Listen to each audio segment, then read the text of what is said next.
Welcome back to my channel. দেখো বন্ধুরা, নতুন একটা শাক ভাজা নিয়ে চলে এসেছি। তো এটা হচ্ছে বেতো শাক। দেখো কি সুন্দর সতেজ টাটকা। তো এগুলো দেখো আমি কি করে ভাজি সেগুলো তোমাদের সঙ্গে একটু শেয়ার করে নিই। তো এই শাক ভাজাতে কিছুই লাগে না, মানে এক্সট্রা কিছু লাগে না। আমি শুধুমাত্র নিয়েছি 4টে লঙ্কা, প্রচুর ঝাল তাই অল্পই নিয়েছি। আর হচ্ছে এই প্রথমেই শাকগুলোকে আমি কেটে নেব। তো দেখো শাকগুলোকে আমি কিভাবে কাটছি।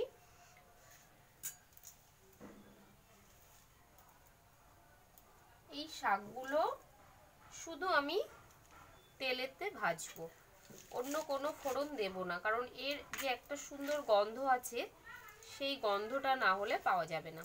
তো দেখো আমি সুন্দর করে আগে আমি কেটে নেব। বেতো শাকও খুব তাড়াতাড়ি গলে যায়।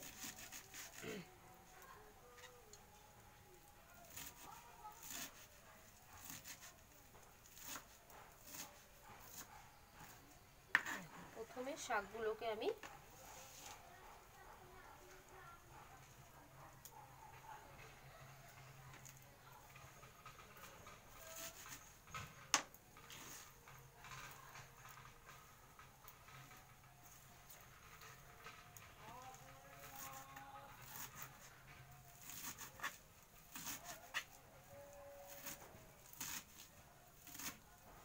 খুব ভালো লাগে বেতো শাক ভাজা খেতে গরম ভাতে।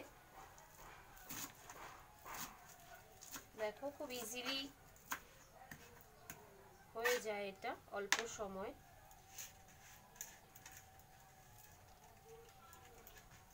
আমি ধুয়ে রেখেছিলাম, জলটা একটু ঝরতে দিতে হয়, সবাই জানো যে শাক থেকে প্রচুর জল বেরোয়। তো আমি শাকটা ধুয়ে বেশ কিছুক্ষণ রেখে দিয়েছি।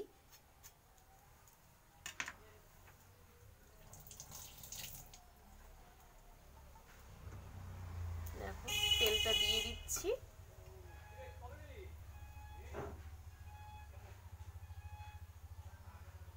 এই শাকে তেলও বেশি লাগে না, যেহেতু আমার শাকের পরিমাণটা কম, তো আমি অল্পই তেল দিয়েছি।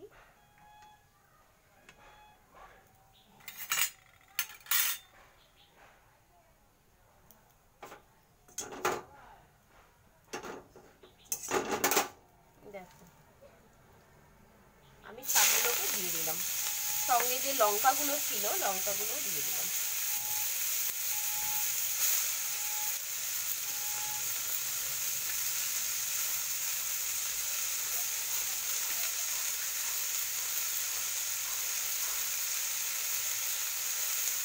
শীতকালে প্রচুর শাক খাওয়া হয়, তো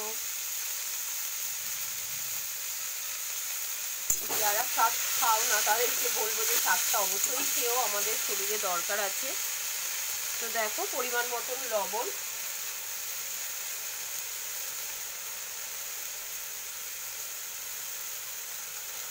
আর অল্প হলুদ আমি অ্যাড করলাম।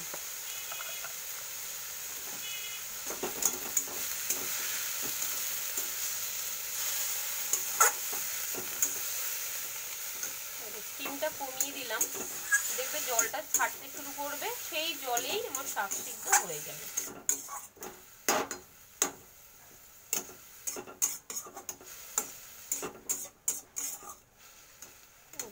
কতটা জল ছাড়তে শুরু করেছে দেখাই যাচ্ছে।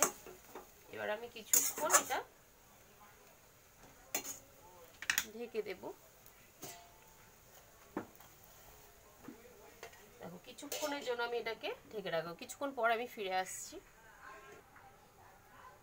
দেখো আমি কিছুক্ষণ পরে তুলে নিলাম, দেখো কতটা জল বেরিয়েছে। একটু নিচের শাকগুলোকে উপরের দিকে দিয়ে দিলাম। দেখো এই শাকে আমি ধনিয়া পাতাও অ্যাড করব না, আর এই যে লঙ্কাগুলোকে একটু মিডিল থেকে কেটে দিলাম। ধনিয়া পাতা অ্যাড করব না, কারণ এর যে আলাদা একটা স্মেল আছে এই শাকটায়, সেটা আমি মিস করতে চাই না। তো দেখো আর কিছুক্ষণ হবে, এটাকে আমি ঢেকে দিলাম। দেখো বন্ধুরা জলটা অনেকটা টান ধরেছে, দেখো হয়েও গেছে। বেতো শাক ভাজতে একদমই সময় লাগে না, তা থেকে প্রচুর জল বেরোয়, শুকাতেই যা সময় লাগে। আর তোমাদেরকে এর আগেও বলেছি, যদি এরকম শাক ভাজাতে জল বের হয় তো এরকম সরিয়ে সরিয়ে দিলে তো এই ভেতরে যে জলটা মানে জমা হবে দেখবে খুব স্মুথলি আর ফাস্ট এটা শুকিয়ে যাবে। তো দেখতে থাকো।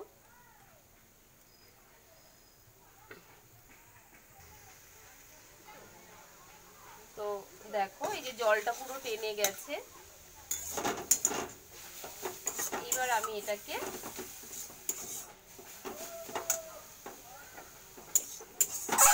ঝুড়ো ঝুড়ো হবে না, একটু ভিজা ভিজা থাকবে। তো এই ছিল আমার বেতো শাক ভাজা। দেখো আমি নামিয়ে নেব।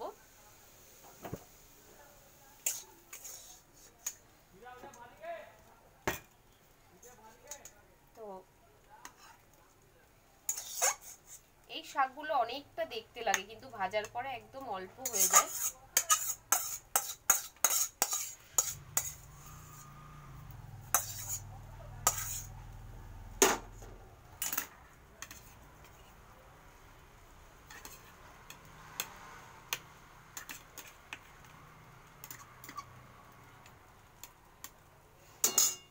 তো বন্ধুরা, এই ছিল আমার বেতো শাক ভাজা। আর যারা আমার চ্যানেলটি এখনো সাবস্ক্রাইব করোনি তাদেরকে অবশ্যই বলবো যে তোমরা আমার চ্যানেলটি সাবস্ক্রাইব করো। আপকামিং প্রচুর রান্না নিয়ে বা অন্যান্য গাছপালার ভিডিও নিয়ে আমি আসতে থাকবো। তো এই ছিল আজকের রেসিপি।